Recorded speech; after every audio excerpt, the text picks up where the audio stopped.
Hello guys, कैसे हैं आप सभी लोग। आज हम रीजनिंग की दूसरी मैराथन लेने वाले हैं। तो पहले भी हमने एक मैराथन ली है रीजनिंग में और 2 मैथ्स की मैराथन हमारी हो चुकी है ऑलरेडी। तो आज रीजनिंग की सेकंड क्लास हम लेने वाले हैं, जिसमें हम एक चैप्टर करेंगे ब्लड रिलेशन, एक डॉट सिचुएशन और मिसिंग नंबर। मिसिंग नंबर के साथ साथ हम यहाँ पे अल्फ़ाबेट वाली जो सीरीज़ होती है वो भी हम करने वाले हैं। ठीक है, तो यहाँ पे इन तीनों को मिला के 6 क्वेश्चन लगभग यहाँ से आएंगे एवरेज में, है ना। तो आपको ध्यान से इस चैप्टर को, इन चैप्टरों को देखना है। और आज की क्लास बहुत ज़्यादा लंबी नहीं है, बहुत आसान से चैप्टर हैं और थ्योरी साथ साथ में उसी के आपके बताते रहूँगा। ठीक है, तो सबसे पहला चैप्टर जो आपका है ब्लड रिलेशन है ना। तो ब्लड रिलेशन से रिलेटेड क्वेश्चंस मैंने डायरेक्ट लिए हैं। तो पहले हल्की सी थ्योरी की अगर मैं यहाँ पे बात करूँ कि क्या क्या सिचुएशन है, जैसे आप सभी जानते हो रिश्ते, है ना।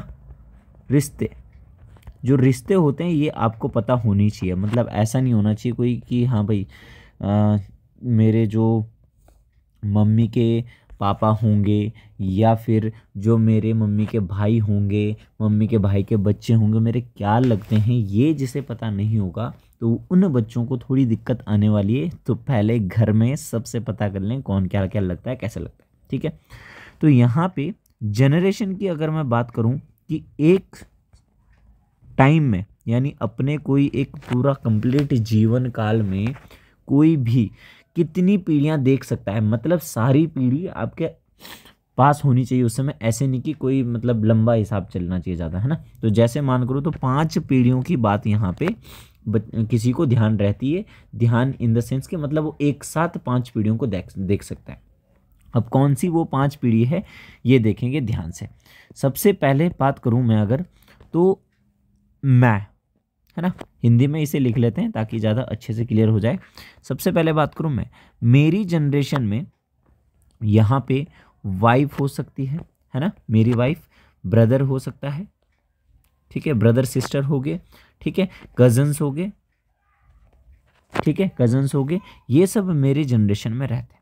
इससे ऊपर जनरेशन की बात करूं तो फादर, है ना, माता पिता हो गए यहाँ पे, है ना, चाचा चाची हो गए, अंकल आंटी हो गए, चाची, और मामा मामी टाइप, है ना। ये जनरेशन से एक ऊपर की कहानी होगी। उससे ऊपर की अगर मैं बात करूं तो दादाजी हो गए, नाना जी हो गए, नानी जी हो गई, है ना। ये सब जनरेशन ऊपर चला गया। ठीक, इससे नीचे बात करूं तो फिर सन, है ना, सन की बात करूं, उससे सन हो गया, डॉटर हो गई, है ना, या फिर भतीजा भतीजा, भांजी भुंजी, सब नीज इसमें चलेगा। उससे नीचे अगर बात करूं तो पोता पोती हो गए, ग्रैंडसन, है ना, ग्रैंड डॉटर, पोता पोती, या नाती नाती, या नाती नातिन हो गए। ठीक है, तो ये जो 5 जनरेशन है ये आपको पता होनी चाहिए कि भाई जनरेशन में कैसे कैसे कर।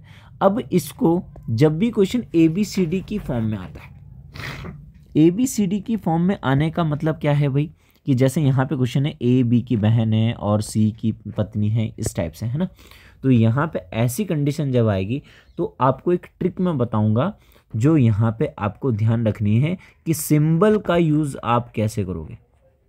सिंबल का यूज़ आप कैसे करोगे वो चीज़ मैं बताऊंगा। जैसे मैं बात करूँ, अगर जनरेशन गैप अगर आएगा, एक जनरेशन गैप की अगर मैं बात करूंगा तो आप बोलोगे भाई ऐसे डंडा देना है। जैसे मान लो A is son of B, मैंने क्या बोला, A is son of B, A is son of B।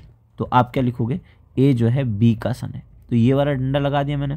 तो इसीलिए इस तरीके से हम इसको आसान कर सकते हैं ताकि हमें दिक्कत ना आए उसमें। ठीक है, दूसरा सेकंड अगर मैं बात करूं मैरिड कपल की, किसकी बात करूं, मैरिड कपल की। ठीक है, मैरिड कपल की बात करूं तो इक्वल, भाई बराबरी का है, पति पत्नी को बराबरी का दर्जा होना चाहिए, है ना, पति को पत्नी के द्वारा और पत्नी के पति के द्वारा। तो इक्वल का साइन आप यहाँ पे लगाओगे कि जैसे A is husband of B, तो A हस्बैंड है और किसका, B का। अब मैंने प्लस सब माइनस साइन क्यों लगाया, देखो, क्योंकि मेल में आप प्लस का साइन लगाओगे कन्फर्मेशन के लिए, और फीमेल में आप किसका साइन लगाओगे, माइनस का साइन। ठीक है, फीमेल में किसका साइन लगाओगे, माइनस का साइन। और जनरेशन गैप तो ठीक है, अगर सेम जनरेशन आती है, क्या आती है, सेम जनरेशन, सेम जनरेशन मतलब ए बी का भाई है। अगर बोला A is brother of B, A is brother of B, अगर ये आता है तो आप लिखोगे ए बी का भाई है, तो ये कंफर्मेशन पॉजिटिव आ जाएगा। ठीक है भाई, इस तरीके से आप इसे करोगे तो सेम जनरेशन में ऐसे आप लिखोगे, इस साइन का यूज़ करोगे। एक बार दोबारा हल्का सा जान लेते हैं क्या क्या है। जनरेशन गैप में डंडा लगा दोगे सीधा, इक्वल मैरिड कपल में, प्लस में मेल, फीमेल माइनस में, और सेम जनरेशन में आप सीधा डैश का साइन लगा दोगे। ठीक है, अब आते हैं हम क्वेश्चन में। ठीक है, ये आप स्क्रीनशॉट भी ले लो और आपको नोट्स में तो मिल ही जाएगा, आप सभी को पता ही है। ठीक है, चलो अब इस क्वेश्चन को करते हैं सॉल्व।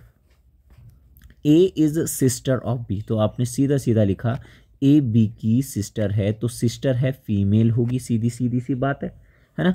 और बी का कंफर्मेशन नहीं है कि डी मेल है कि फीमेल है। ठीक, एंड वाइफ ऑफ सी, जो ये ए है ये किसकी वाइफ है, सी की। भाई वाइफ है तो मैरिड कपल है, इक्वल का साइन लगा दिया, ये आपका प्लस का साइन लग जाएगा यहाँ। ठीक है, क्योंकि हस्बैंड है प्लस होगा, और ए क्या हो गया, फीमेल हो गया। D is son of C, D जो है सी का सन है। डी जनरेशन गैप बनाना पड़ेगा क्योंकि बेटा आपकी एक बाद की जनरेशन का होता है। ठीक है, डी इज सन, सन है तो आप प्लस का साइन भी लगाओगे, मेल हो गया। ठीक है, एंड ब्रदर ऑफ ई, ई का ये भाई है। ठीक है, ई का भाई है, अब भाई का भी भाई हो सकता है, बहन का भी भाई हो सकता है, तो मेल फीमेल अभी कंफर्म नहीं है। ठीक है, इसके बाद है E and F are sisters each other, E और एफ, ई यहाँ पे सिस्टर्स है, E and F are sisters each other, है ना। किसकी बात कर रहा है, सिस्टर्स की बात कर रहा है, ये सिस्टर्स है दोनों, तो फीमेल हो जाएंगी। ठीक है, ये कंफर्म हो गया। अब क्या बोल रहा है, then find the relation B to C. जब भी कभी कंडीशन ऐसे आएगी इस बात को लिख दो, relation of B to C, relation of B to C. Hindi में यहाँ पे लिखा है बी का एफ से क्या संबंध है, बी का एफ से क्या संबंध है। ठीक है, बी का एफ से क्या संबंध है, तो आप हमेशा लिखोगे कि इस इन बातों का मीनिंग है, इन बातों का मीनिंग है क्या, कि बी एफ का क्या लगेगा। इसका मतलब ये एफ बी का नहीं, बी एफ का क्या लगेगा, ये बात आपको ध्यान रखनी है हमेशा, क्योंकि यहाँ पे कंफ्यूजन है कि ऊपर से नीचे को आंसर बताना है या नीचे से ऊपर को आंसर आपको बताना है। तो पहला क्वेश्चन हमने ध्यान से पढ़ा है चीज़ों को। ठीक है, अब बी एफ का क्या लगता है ये देखना है। ठीक, ये बी, इस बी का कंफर्मेशन भी नहीं है कि क्या है, मेल है कि फीमेल है। तो ठीक है, ये आपस में सब भाई बहन है, ये इनके पापा है सी। ठीक है, पापा की वाइफ मम्मी, मम्मी का ये भाई भी हो सकते हैं बहन भी हो सकते हैं। तो मम्मी का अगर हुआ भाई तो हो जाएगा मामा, और मम्मी की हुई बहन तो हो जाएगी मौसी। ठीक है, तो आपको वहाँ पे तो कंफर्मेशन मिलेगा, लेकिन ये नोट्स के क्वेश्चन है, क्योंकि ब्लड रिलेशन के क्वेश्चन कम आते हैं, तो नोट्स से मैंने क्वेश्चन लिए हैं, है ना, मेरे द्वारा। तो इसीलिए आपको यहाँ पे दोनों ऑप्शन में से एक ही चीज़ कंफर्म कर देगा कि मेल है कि फीमेल है। ठीक है, बढ़ते हैं नेक्स्ट क्वेश्चन की तरफ। अगला क्वेश्चन आपके स्क्रीन पे आ गया भाई। A is husband of B, A B का पति है, A is husband of B, तो हस्बैंड है पॉजिटिव, बी नेगेटिव हो जाएगा।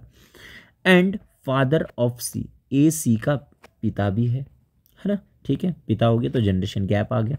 सी एंड डी आर सिस्टर्स, सी और डी सिस्टर्स हैं, दोनों क्या हो जाएंगे, नेगेटिव हो जाएंगे। ठीक है, to each other. Okay, D is wife of E, D क्या है, वाइफ है ई की।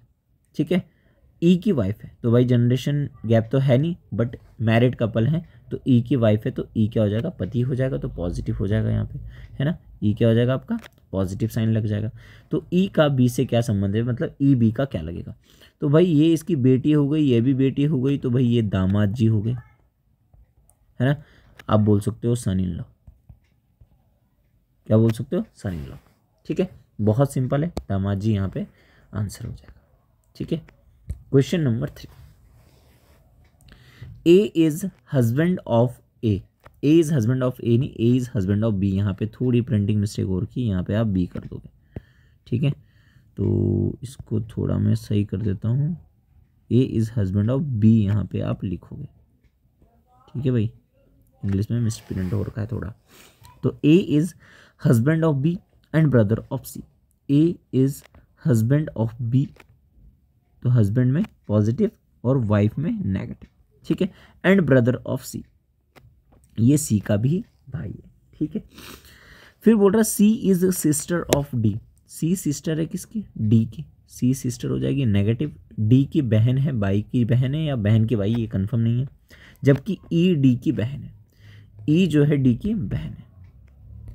ई जो है डी की बहन है, ठीक है। सॉरी, ई जो है डी की बहन है, ठीक है। तो ये नेगेटिव है। ई जो है डी की बहन है, तो ई बहन हो गई तो नेगेटिव हो गई। तो बताइए ई का बी से क्या संबंध है? ई क्या लगेगा? अब ये इसका पति हो गया, पति की बहन जो होगी ये क्या होगी? ननंद। फिर ये देवर हो सकता है या ननंद, और ये ननंद हो गया। तो यहाँ पे मैं क्या बोलूँगा, ये क्या हो जाएगी आपकी ननंद। और ननंद को इंग्लिश में आप बोलते हैं सिस्टर इन लॉ। तो सिस्टर इन लॉ इसका आंसर हो गया, ठीक है। तो इंग्लिश में तो बहुत आसान है ना, मामा भी अंकल हो गया, है ना, चाचा भी अंकल हो गया, है ना। तो इस तरीके से वो आसान थोड़ा हो जाता है इंग्लिश में भी हमारा, ठीक है। चलो नेक्स्ट क्वेश्चन की तरफ बढ़ते हैं। ए इज हस्बैंड ऑफ बी। ए जो है वो बी का हस्बैंड है, ठीक है भाई, बहुत बढ़िया। सी का पिता है, ठीक है, फादर ऑफ सी। सी का पिता है। C is mother of D. C D की माता है, तो ये नेगेटिव हो जाएगी भाई, है ना। डी पता नहीं क्या है अभी। E is a sister of D. E जो है डी की सिस्टर है। डी की सिस्टर कौन है? ई, ये नेगेटिव हो जाएगी। Then B is relation to E, ठीक है। तो ये पति पत्नी है, ठीक है। ये सी इनका बच्चा है या बेटी है, क्या है? बेटी। बेटी के बच्चे जो हैं वो क्या हो गए? नाती नातिन। तो ये नातिन हो जाएगी, क्या हो जाएगी? ई क्या लगेगी? B is relation. ई तो नाती लगेगी, लेकिन ई की बी क्या लगेगी यहाँ पे? क्या बोलेंगे? नानी। भाई सीधी सी बात है ना, B is relation to E. B क्या लगेगा? ई का। तो ई का बी नानी लगेगी, क्योंकि फीमेल है तो नानी है। सिंपल सा कॉन्सेप्ट है, ठीक है। बढ़ते हैं नेक्स्ट क्वेश्चन की तरफ। अब तो जल्दी जल्दी हो जाएंगे क्वेश्चन। पहले क्वेश्चन में हमें समझने की जरूरत थी कि क्या हमें करना चाहिए, ठीक है। A is wife of B. ए जो है बी की क्या है? वाइफ है, ठीक है। ए वाइफ है, इस बार फीमेल हो जाएगी, ये मेल हो गया आपका, ठीक है। And sister of C. A जो है सी की क्या है? सिस्टर है। C is father of D. C father है डी का, तो फादर मेल हो गया, पॉजिटिव। डी का फादर है। D and E are brothers. D और ई क्या है? ब्रदर्स हैं। ब्रदर होंगे तो पॉजिटिव हो जाएंगे, दोनों मेल हो गए। देन फाइंड बीज रिलेशन टू ई। बी क्या लगेगा? अब देखो, ये भाई भाई हो गए, ये इनके पापा हो गए। पापा की बहन, ठीक है। पापा की क्या है? बहन है। पापा की बहन बुआ। बुआ के पति फूफा, क्या हो जाएगा? तो ई क्या लगेगी? बी क्या लगेगा? फूफा। फूफा लगेगा, ठीक है। अंकल बोल सकते हैं इसे, अंकल। और अंकल कैसे? पैटर्नल अंकल, ठीक है, पैटर्नल अंकल। समझ में आ रही बात आपको? ठीक है, चलो अगले क्वेश्चन में बढ़ते हैं। ये रहा next question. Pointing to a photograph a man said. एक फोटोग्राफ की तरफ देखते हुए एक मैन ने कहा, आई हैव नो ब्रदर और सिस्टर, कि मेरी कोई बहन भी नहीं है, मेरा कोई भाई भी नहीं है। But that man's father is my father's son. अब उसके बाद बोल रहा है हुज फोटोग्राफ वॉज इट। तो मान लो ये फोटोग्राफ है, यहाँ पे ये फोटोग्राफ है, ठीक है। दैट मैन्स फादर, इस मैन के जो फादर है ना, फादर को मान लेते हैं, ये फादर है इस मैन के, है ना, फादर इज माई फादर्स सन, ये है मेरे फादर के सन है। यहाँ पे ये किसी के सन है, ठीक है। अब कंडीशन ध्यान से मेरी बात सुनो कि इसके जो father, I have no brother और सिस्टर, कोई भाई बहन नहीं है। तो फादर के फादर अगर बात हुई, बात की कंडीशन, तो फिर ये इसका भी क्या हो जाएगा? आपका सन हो जाएगा। यानी यहाँ पे बात कर रही है कंडीशन कि इसका ये सन हो जाएगा। कौन सा? ये वाला कंडीशन। अब देखो ध्यान से, अगर ये खुद पर्सन ये है, यहाँ पे इसकी बात करूँ कि ये इसकी बात करूँ, अगर जो ये बीच में है यहाँ पे इसका सन है, आंसर आ रहा है। आप मैच आप कर सकते हो कि इसका कोई फादर है। देखो आई हैव नो ब्रदर और सिस्टर, इसकी जो यहाँ पे है इसकी कोई ब्रदर और सिस्टर नहीं है। That man's father is my father son, उस मैन के फादर मेरे फादर के सन है। अब इसका भाई और तो कोई है ही नहीं, इसके तो भाई बहन कोई है ही नहीं कंडीशन, तो ये यहाँ पे यहाँ बीच में हो गया, और जो फोटोग्राफ में पर्सन है वो इसका क्या हो जाएगा, सन, यानी ऑप्शन नंबर बी यहाँ पे आपका करेक्ट आंसर होगा। ठीक है, बढ़ते हैं नेक्स्ट क्वेश्चन की तरफ। यहाँ पे क्या है क्वेश्चन देखेंगे ध्यान से। नित्या इज सैम्स सिस्टर, जो नित्या है वो सैम की सिस्टर है। ठीक है, नित्या फीमेल हो गई और सैम क्या हो गया आपका मेल हो गया। नाम से पता कर लेते हैं हल्का फुल्का। मोगन इज सैम्स फादर, इसके फादर कौन है, मोगन। ठीक है, मोगन इसके क्या है, फादर है, तो जनरेशन गैप आ जाएगा, तो ये फादर है, पॉजिटिव हो जाएगा। सैल्वन इज राजन्स सन, अब इन तीनों में सैल्वन कोई नहीं है, थोड़ी आगे बढ़ते हैं। राजन इज मोगन्स ब्रदर, मोगन का जो भाई है वो राजन है। ठीक है, और सैल्वन राजन का बेटा था, सैल्वन राजन का बेटा है, यानी ये दोनों भाई हैं, तो ये इनके भतीजे वगैरह हो गए सारे, है ना। तो how is Nitya related to Selvan, Nitya का सैल्वन से रिलेटेड, अब ये कज़न हो गया, कज़न हो गया, तो आंसर ऑप्शन नंबर सी यहाँ पे आपका करेक्ट आंसर होगा। ठीक है, तो ये ब्लड रिलेशन की कहानी आप तक पहुंची। इसके बाद बात करते हैं सीरीज़ की। सीरीज़ में भी हम पहले पढ़ने वाले हैं यहाँ पे नंबर सीरीज़। क्या पढ़ने वाले हैं, सबसे पहले हम नंबर सीरीज़ से रिलेटेड देखें। ठीक है, तो बहुत आसान नंबर सीरीज़ एफकैट के एग्ज़ाम में आती है, बहुत इजी होती है, आपको हल्का सा ध्यान से कंसंट्रेट करके समझना है, और एग्ज़ाम में उसी से रिलेटेड चीज़ें की कहानी ज़्यादा चलेगी। तो आपको जब भी कोई सीरीज़ गिवन होती है तो आपको डिफरेंस का बहुत ध्यान रखना है। ठीक है, तो पहला नंबर आप देखो 348 है, उसके बाद आपके पास 342, यानी 6 कम कर दिया। ठीक है, फिर 6 कम कर दिया, फिर 6 कम कर दिया, फिर 6 कम करेगा, तो 330 में से 6 कम होंगे तो 324 हो जाएगा। 324 से भी 6 कम तो 318, इसका मतलब सही मैच हो रहा है, तो 324 आपका यहाँ पे बीच में आ जाएगा। तो यानी पहली चीज़ आपके क्या समझ में आई कि गैप का बहुत इम्पॉर्टेंट रोल यहाँ पे सीरीज़ में होगा। ठीक है, तो सी ऑप्शन इसका करेक्ट आंसर हो जाएगा। ठीक है, अगला क्वेश्चन यहाँ पे देखो ध्यान से, सेकंड क्वेश्चन देखो, सेकंड क्वेश्चन ध्यान से देखो। 29, 30, 1 का गैप यहाँ पे है, फिर 33, फिर 3 का गैप है, फिर 38, फिर 5 का गैप है ना, फिर आपके पास 38, 7 का गैप है, यानी ऑड नंबर्स का गैप दिख रहा है। ये देखो 9 का गैप है, यानी अब कितने का गैप होना चाहिए, 11। तो 54 में 11 जोड़ेंगे तो 64, 65 आपका करेक्ट आंसर, यानी ऑप्शन नंबर डी यहाँ पे सही होगा। ये भी गैप से ही रिलेटेड था, है ना। तो गैप बहुत इंपॉर्टेंट है, आप सभी को ये बात पता होनी चाहिए भाई। ठीक है, बढ़ते हैं नेक्स्ट क्वेश्चन की तरफ। क्वेश्चन नंबर 3 देखो, सबसे पहले आपको यहाँ पे दिख रहा है 2 का गैप। कितने का गैप है, 2 का, फिर कितने का गैप, 3 का, फिर कितने का गैप है, 5 का, फिर कितने का गैप है, 7 का। तो अब यहाँ पे 2 तो आपका ऑड नंबर नहीं है। ठीक है, 2, 3, 5, 7 क्या है, प्राइम नंबर है। 2, 3, 5, 7 क्या है, ये प्राइम नंबर है। तो 7 के बाद प्राइम नंबर 11 आता है, 7 के बाद प्राइम नंबर क्या आता है, 11, तो 11 का गैप है।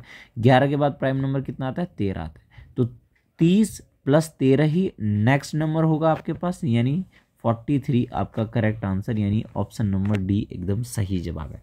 बहुत आसान क्वेश्चन है, बस ध्यान देने की थोड़ा सा ज़रूरत है बस। नेक्स्ट क्वेश्चन नंबर 4 की तरफ ध्यान देंगे सभी बच्चे। 1 है, 8 है, 27, 64, 21, 25 और 216। गैप पहले 7 का है, फिर 19 का है, फिर बहुत ज़्यादा है, तो यहाँ पे ये चीज़ तो मैच हो नहीं पा रही, गैप वाली कंडीशन। अब देखो आपको स्क्वायर और क्यूब याद करने होते हैं, ये मैंने आपको मैथ्स में बताया है। जब आप स्क्वायर याद करते हो या क्यूब याद करते हो तो ये सीरीज आपको दिख रही होगी, यानी ये क्यूब है, 1 का क्यूब, 2 का क्यूब, 3 का क्यूब, 4 का क्यूब, 5 का क्यूब, 6 का क्यूब, 7 का क्यूब। 1 का क्यूब 1, 2 का क्यूब 8, 3 का क्यूब 27, 4 का क्यूब 64, 5 का आपका हो जाएगा 125, ठीक है, और 6 का हो जाएगा 216, और 7 का हो जाएगा 343, ठीक है, 8 का 512, ठीक है। इस तरीके से यहाँ पे होगा। तो यहाँ पे आपकी कंडीशन होगी 1 2 3 4 5 6 और 7, 7 का क्यूब यहाँ पे आएगा, यानी 343 आपका आंसर होगा। नेक्स्ट क्वेश्चन करते हैं, क्वेश्चन नंबर 5 की तरफ चलते हैं। 5 9, 5 और 9 में 4 का गैप है, 9 और 17 में 8 का गैप है, फिर 17 और 33 में इसमें 16 का गैप है, ठीक है। उसके बाद 33 और 65 में देखो 5 में से 3 गए, 2 और 6 3 32, यानी 2 गुना हो रहा है गैप, 8 फिर 2 गुना 16 32, फिर अब 64 का गैप होगा। यहाँ पे देख लो आप, 64 और 65 129 होगा, ठीक है। 64 का 2 गुना कितना होता है 128, यानी अब जो नेक्स्ट नंबर होगा यहाँ पे वो होगा 129 प्लस 128, ठीक है। तो 256 होता है, 128 दूनी 256, एक 257 यहाँ पे नेक्स्ट नंबर होगा, यानी ऑप्शन नंबर बी एकदम यहाँ पे करेक्ट आंसर आपको देखने के लिए मिलेगा, ठीक है। बढ़ते हैं 6 क्वेश्चन की तरफ। 6 क्वेश्चन में देखो ध्यान से, 10 फिर 21, 11 का गैप है, ठीक है। फिर 21 और 43, 2 और 2 22 का गैप है। फिर देखो 7 में से 3 गए 4, 8 में से 4 गए 4 42 44 का गैप है। और उसके बाद 15 में से 7 गए 8, और 16 में से 8 गए 8 88। तो 22 का 2 गुना, यहाँ पे भी सेम केस, 44 का 2 गुना 88, 88 का 2 गुना आपको देखना, 80 दूनी 160 और 8 दूनी 16 176 176, यानी यहाँ पे जो नेक्स्ट नंबर होगा वो हो जाएगा 175 प्लस 176। तो 175 हो गया आपका, 1.5 3 और 50 350, 351, यानी 301, ये आपका ऑप्शन नंबर डी यहाँ पे करेक्ट आंसर होगा। नेक्स्ट क्वेश्चन नंबर 7 और 8 की तरफ चलते हैं। 7 क्वेश्चन, सबसे पहले 6 का 3 हुआ है, यानी आप मल्टीप्लाई की अगर बात करोगे, गैप तो 3 है, फिर 0 का गैप है, फिर 1.5 का गैप है, फिर 4.5 का गैप है ना। गैप भी आप हल्का सा देख सकते हो, बट गैप में थोड़ी दिक्कत आ रही है कि पहले 2 है, फिर 1 है, फिर 3.5 है, यानी गैप तो मैच हो नहीं रहा है। मल्टीप्लाई की बात करूँ तो हाफ से मल्टीप्लाई हो रखा है पहले, फिर हो रखा है इंटू 1, फिर आप देखो 1.5 से हो रखा है, देखो क्योंकि इसका 1.5 गुना होगा 4.5, ठीक है। इसके बाद 2 गुना हो रहा है, देखो अब 2.5 गुना होना चाहिए, तो देखो 2.5 गुना ही हो रहा है। अब 3 गुना हो जाना चाहिए, है ना, तो 3 गुना यहाँ पे होगा। तो इसका जो नेक्स्ट नंबर हो जाएगा वो जाएगा 22.5 इंटू 3, 22 दूनी 44 66 और 1.5 67.5, यानी ऑप्शन नंबर ए यहाँ पे आपका करेक्ट आंसर होगा। तो यहाँ पे मल्टीप्लाई का केस भी आपको याद रखना है, डिफरेंस यानी गैप का भी आपको ध्यान रखना है, स्क्वायर एंड क्यूब का याद रखना है। ये 2-3 चीज़ें अभी आपको मिली हुई है, ठीक है। अब हल्का सा ये 8th में थोड़ा सा चेंजेस है, ठीक है। आपके पास 4 है, फिर 5 है, 1 का गैप है, फिर 7 का गैप है सीधा, और फिर बहुत ज़्यादा गैप यानी लगभग 25, यानी 25 का गैप, फिर नेक्स्ट है 27 का, ठीक है। तो बहुत अजीब गैप है, तो गैप से तो यहाँ पे काम चलेगा नहीं। मल्टीप्लाई की भी बात करूँ तो ये मल्टीप्लाई से मैच हो नहीं पा रहा, ठीक है। यानी मल्टीप्लाई की अगर बात करूँ तो 4 इंटू 1 प्लस 1 हो रहा है, इंटू 1 प्लस 1 हो रहा है 5 हो गया, ठीक है। तो 5 इंटू 2 प्लस 2 हो गया, इंटू 3 प्लस 3 मिल गया, इंटू 4 प्लस 4, तो 39 गुना 4, 4 9 में 36, 4 3 12, 12 और 3 15, 156 प्लस कितना हो जाएगा आपके पास 4, तो 156 160 हो गया। यानी अब होना चाहिए आंसर इंटू 5 प्लस 5, तो 16 85 800 प्लस 5 805, यानी ऑप्शन नंबर बी यहाँ पे करेक्ट आंसर होगा, ठीक है। तो ये थी कहानी आपकी किसकी, नंबर सीरीज़ की। अब है आपके पास अल्फ़ाबेट सीरीज़, ठीक है। अल्फ़ाबेट सीरीज़, अल्फ़ाबेट सीरीज़ में जैसे कोडिंग डिकोडिंग जब कभी आपने पढ़ी होगी तो उसमें याद रखना पड़ता है, एक सर्कुलर में आपको याद रखना पड़ेगा। मान लो एक सर्कल है, तो यहाँ पे अगर ए है आपके पास, ठीक है, इसको थोड़ी मिड में ले लेता हूँ, यहाँ पे ए है, फिर बी है, फिर सी है, फिर डी है, पीछे जेड है, वाई है, एक्स है ना। तो 1 2 3 4 याद रखना है 26 तक, ठीक है। फिर 27 में फिर से 128, यानी सर्कुलर ये चलेगा। तो मेजरमेंट आपको स्टार्टिंग से याद रखना है कि ए से लेके जेड तक, जैसे पी है तो ये 16 नंबर पे है, ये आपको याद होना चाहिए। स्टार्टिंग के लिए बच्चे ईजोटी भी याद करते हैं। ईजोटी का मतलब ये 5 पे है, ये 10 पे है, ये 15 पे है, ये 20 पे है और ये 25 पे है। आपको पता होगा जिसने पढ़ा होगा, ठीक है। स्टार्टिंग के लिए आप याद रखते हैं, क्यों? क्योंकि हमें, जैसे मैंने बोला PQRS, तो आपको ये PQRS एक सीरीज़ फ्लो में याद है, लेकिन नंबरिंग में फ्लो में याद नहीं है। नंबरिंग में 5 10 15 20 25 पहले याद करते हैं, फिर आपको कंप्लीटली पता होना चाहिए। जैसे मैं लिखूँ आपके पास कोई भी नाम लिखूँ, है ना, मैं अपना नाम लिख दूँ जैसे MAYAN के लिए, ठीक है। तो ये आपको फ्लो में अपना कोई भी नाम लिख लो और फटाफट से उसकी नंबरिंग देखो।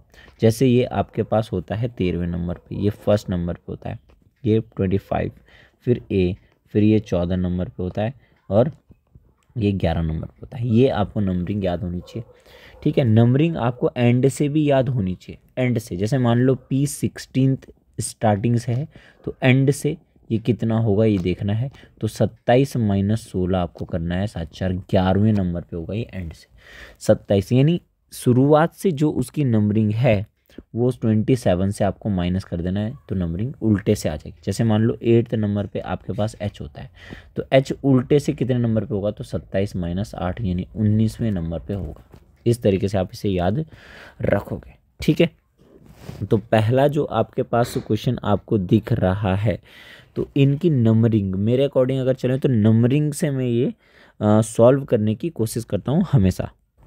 इसमें देखें तो ये 8 नंबर पे होता है, ये 22वें नंबर पे होता है, जी आपके 7वें पे होता है, टी आपके पास कितने 20वें पे होता है, ये 5वें पे होता है, ये 18 पे, ये 5 पे और ये 16 पे होता है, ठीक है। अब आपसे पूछे हैं 2, तो 2 2 की सीरीज बन रही होगी इसका मतलब, ठीक है। तो देखते हैं इसमें 8 और 22, फिर 7 और 20 हो रहा है, तो एक यहाँ से कम कर दिया देखो, और यहाँ से 2 कम कर दिया, ठीक है।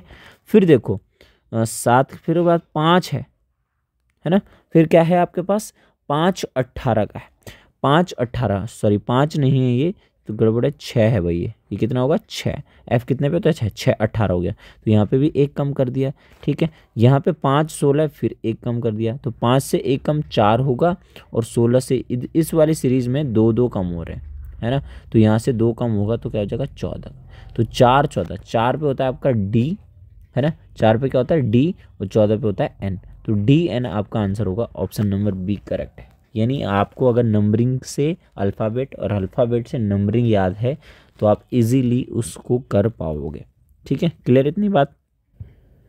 नेक्स्ट क्वेश्चन नंबर 2 की यहाँ पे देखें तो ये यहाँ पे थोड़ा मुश्किल होती है जब सेकंड या थर्ड में ही पूछ लेते हैं, है ना। तो हम इन दोनों के पैटर्न पे फोकस करेंगे। N आपके पास होता है 14 पे, और जो X होता है वो 24 नंबर पे होता है, यानी +10, पहला नंबर +10 हो सकता है। तो T अगर आपके पास 20वें नंबर पे है, T कितने नंबर पे होता है 20, तो 30वें नंबर पे देखना है आपको। 30 का मतलब है 26 तक खत्म हो जाता है, 30 का मतलब फिर से 4 की कहानी हो गई, 4 का मतलब होता है D, यानी 1 तो हो जाएगा D आपके पास, ठीक है। दूसरा देखते हैं, अब यहाँ पे O 15 पे है और Y 25 पे है, ये 15 पे होता है, ये 25 पे, ये भी +10 हो रहा है, तो ये भी देखते हैं 10।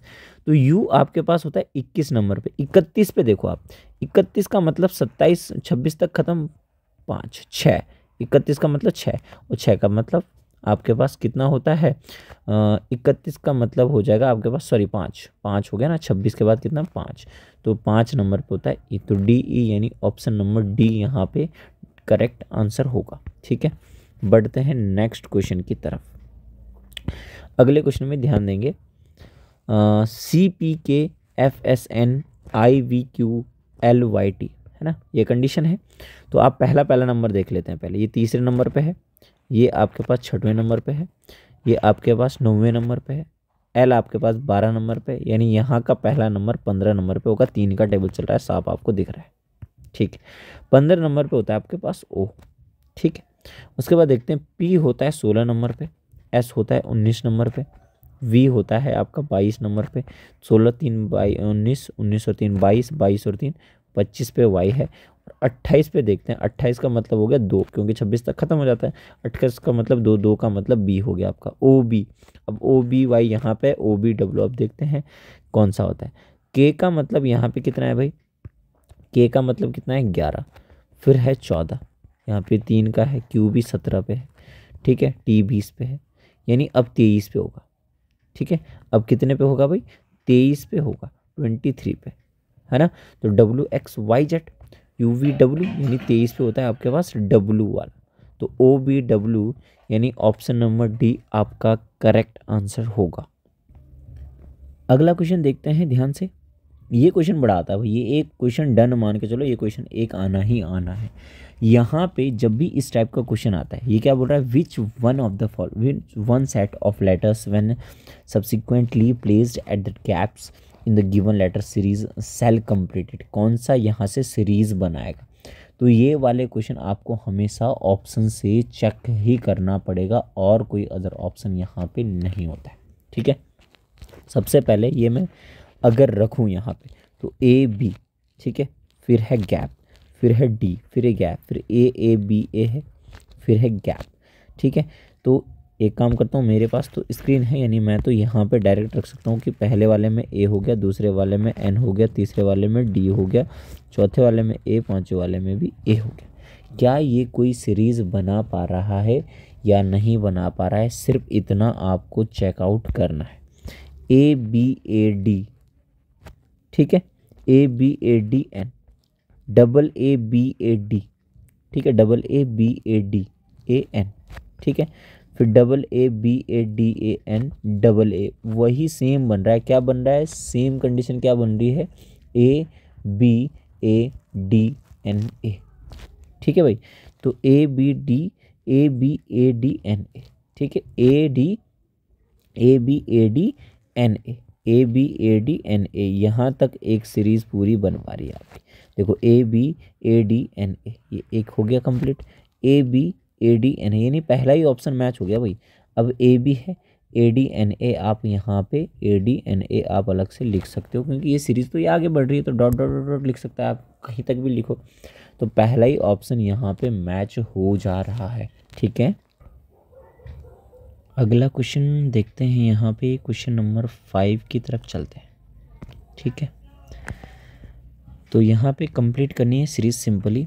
तो इन दोनों को मैंने बोला था, जब भी कभी बीच में यहाँ पे कंडीशन आती है तो आपको लास्ट के देखने चाहिए। ये 20वें नंबर पे होता है, 17 नंबर पे, 14 नंबर पे। तो आपको क्या दिख रहा है, -3 -3 -3, तो जेड से भी -3 में होगा। जेड होता है 26 पे, तो 23 होता है आपका, अभी निकाला भी होगा आपने। डब्ल्यू होता है आपका 23 पे, ठीक है। अगला क्वेश्चन देखेंगे, क्वेश्चन नंबर 6।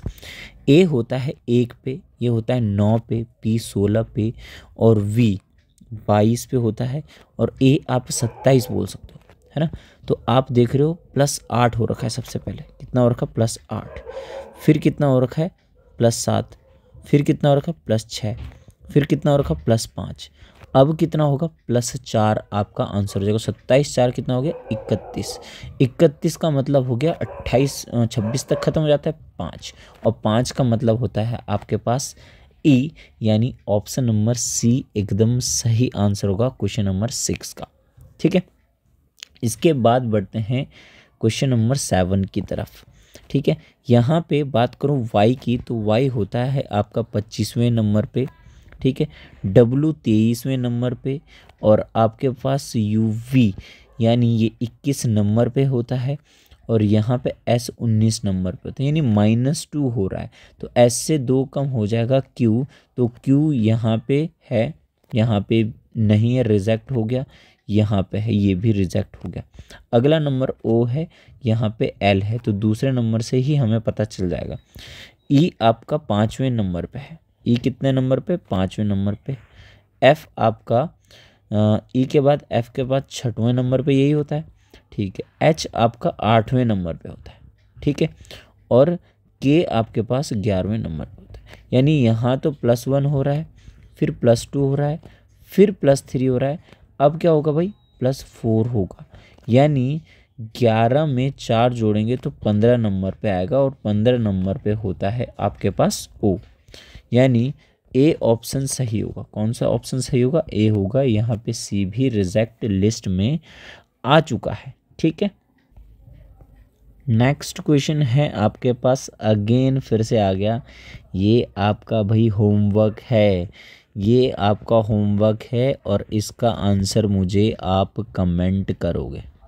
इसका आंसर मुझे आप कमेंट करो, क्योंकि ऐसा ही क्वेश्चन अभी कर रहा है। मैंने वो आपको बोला था कि आप ऑप्शन से इसे हमेशा करोगे। इसका आंसर आपको कमेंट करना है और मैं वहीं रिप्लाई कर लूँगा आपको कि यह सही है या गलत है। ठीक है, तो आप कमेंट ज़रूर करना इस क्वेश्चन नंबर 8 को। नेक्स्ट आपके पास है क्वेश्चन नंबर 9 और 10। ठीक है, ओके। डब्लू यानी ये 23 नंबर पे है आपके पास। ठीक है, ये 20 नंबर पे होता है, ये आपका 16 है, ये आपका 13 है, ये 9 है, ये आपके पास 6 है, ये 2 है। ठीक है, तो आपको दिख रहा है भाई पहले तो 3 कम हो रहा है ना।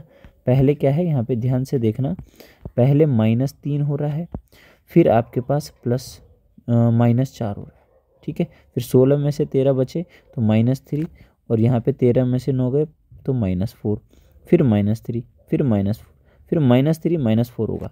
तो b से -3 करूँ अगर, तो b से -3 का मतलब 28 से -3 करूँगा, है ना।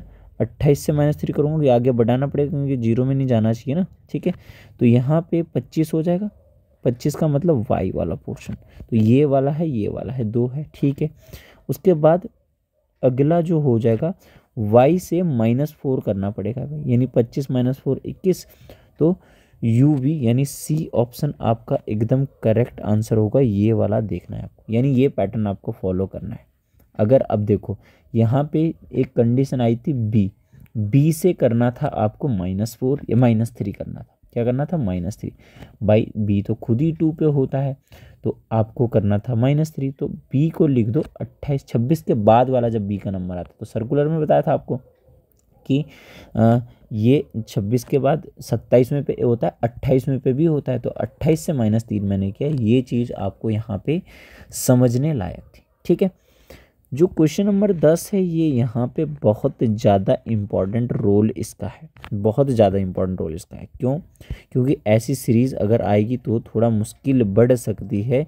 यहाँ पे ये 1 नंबर पे है, ये 5 नंबर पे है, ये 14 नंबर पे। ठीक है, फिर उसके बाद यहाँ पे देखो M आपके पास है 13 नंबर पे, Q है 17 नंबर पे, और Z आपके पास 26 नंबर पे। फिर C देखो 3रे नंबर पे, फिर G देखो 7वें नंबर पे, और P देखो 16वें नंबर पे। ठीक है भाई, अब यहाँ से यहाँ आपको बहुत ज़्यादा गैप देख रहे हैं, फिर तुरंत कम हो रहे हैं। ठीक, लेकिन यहाँ से और सीधा यहाँ पे आप डायरेक्ट देखो तो सीधा +2 हो रहा है। देखो 1 का 3 हो रहा है ना, फिर 5 का 7 हो रहा है, और 14 का आपके पास 16 हो रहा है। 2-2 का गैप है, इसका मतलब यहाँ से भी 2-2 का गैप होगा। तो 13 और 2 15, 15 का मतलब आपके पास O की कहानी होगी।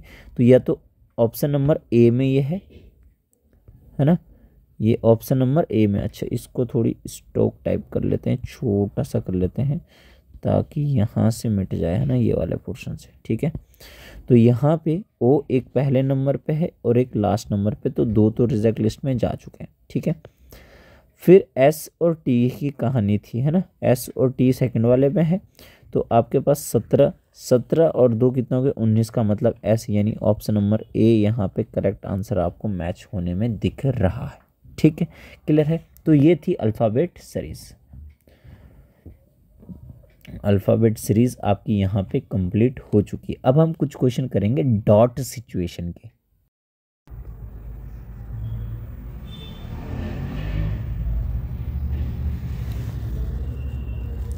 डॉट सिचुएशन, अब डॉट सिचुएशन का मतलब क्या है, सबसे पहले यही जानना जरूरी है। ठीक है, जैसे आप लोग जानते हो ना, नट बोल्ट होता है, कोई दो चीज़ अगर हमें जोड़नी है तो उसमें एक नट लग जाता है। तो यहाँ पे ये मान के चलो कि आपको जैसे एग्जाम्पल एक पहला क्वेश्चन है, तो यहाँ पे ये मान के चलो कि जहाँ जहाँ डॉट लगाया ना, यहाँ पे दो डायग्राम को जोड़ने की कोशिश की जा रही है बस। तो अब क्वेश्चन है क्या, क्वेश्चन का मतलब पहले समझ लेते हैं कि जो ये पहला जो x यहाँ पे गिवन है, इसके सिमिलर इन चारों में से कौन सा डायग्राम है। समझ पा रहे हो आप बात को। तो आपको कैसे समझना है, देखो ध्यान से कैसे हम इस क्वेश्चन को कर सकते हैं, ध्यान से देखेंगे सभी बच्चे। इसमें आपको इसको पहले सही से एडजस्ट कर देते हैं ताकि आपको ये चीज़ क्लियर दिखे, ठीक है। जैसे यहाँ पे डॉट है, सबसे पहले एक डॉट सिचुएशन का मतलब ध्यान से समझ लेना, ठीक है। एक डॉट यहाँ पे है आपके पास, ठीक है। इसका मतलब एक जोड़ जो हमने लगाया है वो सिर्फ आपके एक रेक्टेंगल में और आपके सर्कल में होना चाहिए बस। किसमें? सिर्फ रेक्टेंगल में और सर्कल में होना चाहिए। तो ये ब्लू का काम मैंने कर दिया। तो आपको मैं समझाने के लिए बहुत अच्छे से समझाऊंगा, लेकिन जब आप प्रैक्टिस करोगे तो आपको ज़्यादा से ज़्यादा क्वेश्चन प्रैक्टिस आप कर लेना, ठीक है। यहाँ पे मैं आपको समझाने का काम मेनली करूँगा, ठीक है, कॉन्सेप्ट पे। तो ये अगर दो चीज़ जो है आपकी, ये यहाँ पे जोड़ने का काम कर रहा है। पहला डॉट क्या क्या, एक रेक्टेंगल और एक डॉट यहाँ पे जोड़ने का काम कर रहा है सर्कल और रेक्टेंगल को, ठीक है, सर्कल और रेक्टेंगल को। तो सर्कल और रेक्टेंगल को जोड़ने का काम करें, वहाँ पे बाकी दोनों चीज़ नहीं आनी चाहिए। जैसे यहाँ पे ट्राइंगल और स्क्वायर जो है बाहर है ना। तो सर्कल और आपका क्वाड्रेटल के चीज़ में ये देखो यहाँ पे तो रिजेक्ट लिस्ट में पहले से आ गया ना। अगर मैं सर्कल, ये सर्कल है और ये आपके पास क्या है, रेक्टेंगल है, तो यहाँ पे अगर मैं लगाता हूँ बीच में तो ये रिजेक्ट लिस्ट में आ चुका है, ठीक है। तो ये पहला वाला यहाँ पे नहीं हो पाएगा। दूसरा देखो ध्यान से, ये आपके पास रेक्टेंगल है और ये सर्कल है। अगर मैं यहाँ पे कहीं पे लगाता हूँ तो यहाँ पे ट्राइंगल आ जा रहा और यहाँ पे आपका ये आ जा रहा है, क्या आपका स्क्वायर आ जा रहा है। तो इसका मतलब ये बी वाला पोर्शन भी रिजेक्ट लिस्ट में आ चुका है, ठीक है। आगे बढ़ते हैं।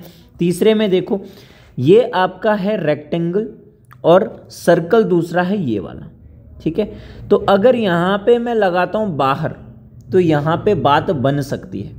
यहाँ पे जहाँ पे मैंने डॉट किया, अगर आपको दिख रहा होगा अच्छे से, तो यहाँ पे बात बन सकती है क्योंकि यहाँ पे स्क्वायर भी नहीं है और ये भी नहीं, ठीक है। तो सी बात बन सकती है। दूसरा देखते हैं, दूसरा जो डॉट है आपका वो तीन चीज़ों में है। तीन चीज़ों में मतलब एक तो आपका ट्राइंगल में होगा, ध्यान से देखना, एक तो ट्राइंगल में है दूसरा वाला डॉट, ये वाला डॉट, ठीक है। एक आपका स्क्वायर में है और तीसरा सर्कल के अंदर भी है। यानी रेक्टेंगल को छोड़ के सब में। तो रेक्टेंगल को छोड़ के अगर बात करूं यहाँ पे, तो यहाँ पे इस वाले में देखो रेक्टेंगल को छोड़ के करना है। तो रेक्टेंगल को छोड़ के क्या तीनों पोर्शन एक साथ मैच हो रहे हैं? नहीं हो पा रहे। तो सी भी रिजेक्ट, डी आपका आंसर होगा। अब कहाँ कहाँ पे होगा देखो, सर्कल और रेक्टेंगल में सबसे पहले वाला जो डॉट था सर्कल और रेक्टेंगल में, तो वो कहाँ पे होगा आपका, यहाँ पे सर्कल और रेक्टेंगल, ये वाला पोर्शन नहीं, सॉरी, ये वाला पोर्शन आपका सर्कल और रेक्टेंगल वाला हो जाएगा, है ना। ये यहाँ पे डॉट आपको दिख रहा होगा जहाँ मैंने ब्लू कलर से बनाया है, ठीक है। एक हो गया और एक आप यहाँ पे बना दो तो ये तीनों में होगा। तीनों का मतलब कि स्क्वायर के अंदर भी है, ये देखो यहाँ पे सर्कल में भी है और ट्रायंगल में भी है। तो इसीलिए इस पर्टिकुलर क्वेश्चन का जो आंसर होगा वो हो जाएगा आपका ऑप्शन नंबर डी। आपको ध्यान से ये चीज़ें देखनी है। जरा सा भी आप गड़बड़ सड़बड़ करोगे तो मामला गड़बड़ हो सकता है, मामला गड़बड़ हो सकता है। ध्यान से आपको करना है।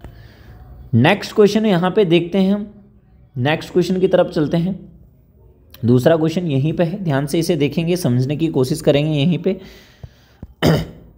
ये आपके पास यहाँ पे दो डॉट है ना। तो पहले डॉट की बात करूँ तो ये पहला डॉट आपका सर्कल और ट्रायंगल, ये सर्कल है और ये ट्रायंगल इसके अंदर है, यानी स्क्वायर बाहर है, ठीक है। तो यहाँ पे पहले ए वाले ऑप्शन में हम अगर देखें तो फिर सर्कल और ट्रायंगल में आना चाहिए, ठीक है। तो सर्कल और ट्रायंगल, सर्कल यहाँ पे ये वाला है आपके पास और ट्रायंगल ये वाला आपके पास है, ठीक है। तो सर्कल और ट्रायंगल की जो कहानी है भाई, ये सिर्फ कहाँ मैच हो पा रही है, सिर्फ आप देखो, इसे मैं दोनों हटा दे रहा हूँ, ये यहाँ पे दोनों है, देखो ध्यान से देखना, ये यहाँ पे मैं बड़ा कर दे रहा हूँ इसको, यहाँ पे देखो आप ध्यान से, ठीक है। ये डॉट मैंने हल्का सा करा हुआ है, इस वाले पोर्शन में यहाँ पे देखना ध्यान से, ठीक है। तो ये एक है, इसका मतलब ये हो सकता है। दूसरा डॉट आपका जो है वो कहाँ पे जा रहा है, दूसरा डॉट आपका स्क्वायर और ट्रायंगल के साथ है। है ना। स्क्वायर और ट्रायंगल के साथ तो बहुत आसान है भाई, इसका मतलब यहीं पे कर सकते हैं स्क्वायर ट्रायंगल, ये तो सर्कल से बाहर है। ऑप्शन नंबर ए ही यहाँ पे आपको मैच हो गया है, बाकी को चेक करने की आपको ज़रूरत भी नहीं पड़ी। क्वेश्चन नंबर तीसरा देखते हैं भाई, इसमें क्या है, एक तो सिंगल सर्कल में आना चाहिए, ये बीच वाला सिंगल सर्कल में आना चाहिए। तो सिंगल सर्कल में भाई यहाँ पे भी आ सकता है, यहाँ पे भी आ सकता है, यहाँ पे भी आ सकता है, यहाँ पे नहीं आ सकता, तो डी ऑप्शन में रिजेक्ट लिस्ट आ गई। ठीक है, डी तो रिजेक्ट हो गया, बाकी अब देखते हैं हम आगे। ठीक है, पहला ऑप्शन देखते हैं अब। दूसरा जो है आपका ट्रायंगल और सर्कल की कहानी है, ये वाला जो डॉट है ये ट्रायंगल और सर्कल के बीच में। ठीक है, तो ट्रायंगल और सर्कल के बीच में देखना हमें, तो ट्रायंगल और सर्कल के बीच में यहाँ डालूँ तो ये तो भैया स्क्वायर में भी आ गया, रिजेक्ट लिस्ट में आ गया। ट्रायंगल और सर्कल के बीच में यहाँ पे डालूँ अगर, ट्रायंगल और सर्कल के बीच की कहानी यहाँ पे डाल सकते हैं, सॉरी है ना, यहाँ पे तो डाल ही सकते हैं ट्रायंगल और सर्कल के बीच में। ठीक है, ये भी हो सकता है, और यहाँ पे ट्रायंगल और सर्कल के बीच में यहाँ पे ये डाल सकते हैं, कोई दिक्कत है नहीं, इन दोनों में डाल सकते हैं। अब लास्ट वाला देखते हैं सर्कल और स्क्वायर में, तो यहाँ पे सर्कल और स्क्वायर में यहाँ पे डाल सकते हैं भाई, है ना, और यहाँ पे भी सर्कल और स्क्वायर में डाल सकते हैं।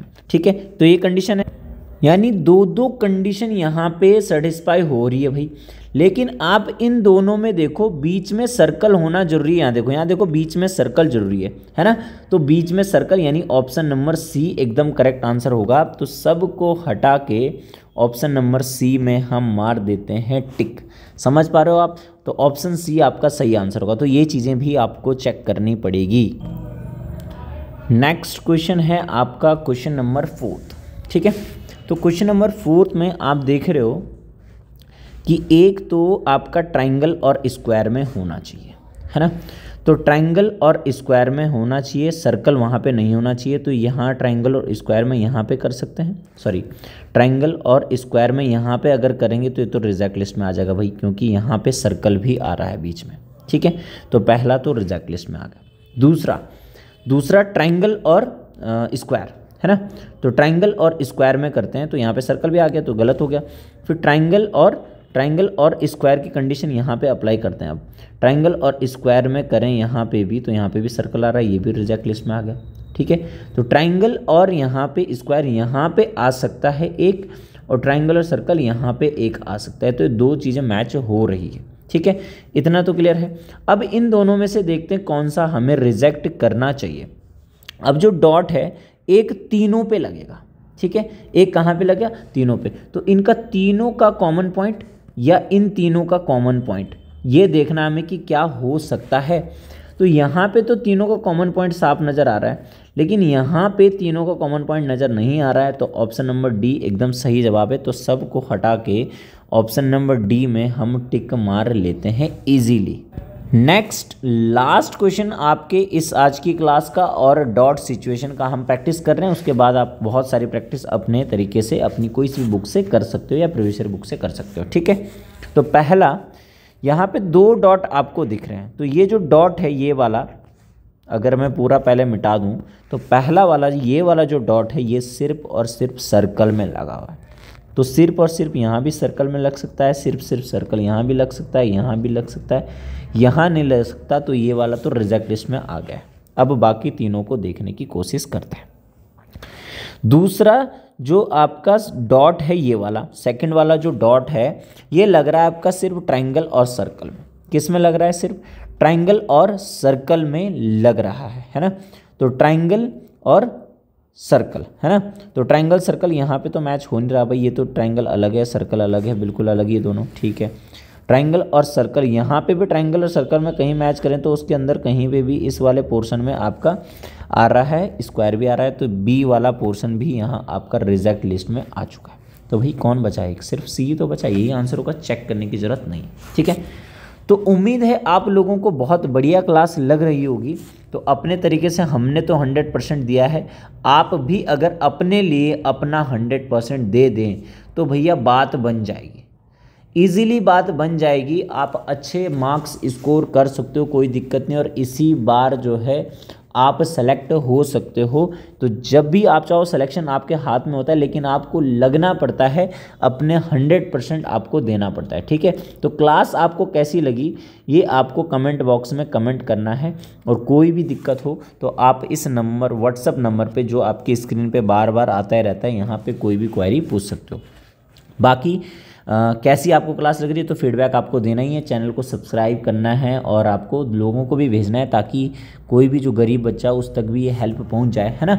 ठीक है, चलो बाकी आपको मिलते हैं नेक्स्ट क्लास में, तब तक के लिए बाय बाय, टेक केयर, जय भारत, जय हिंद।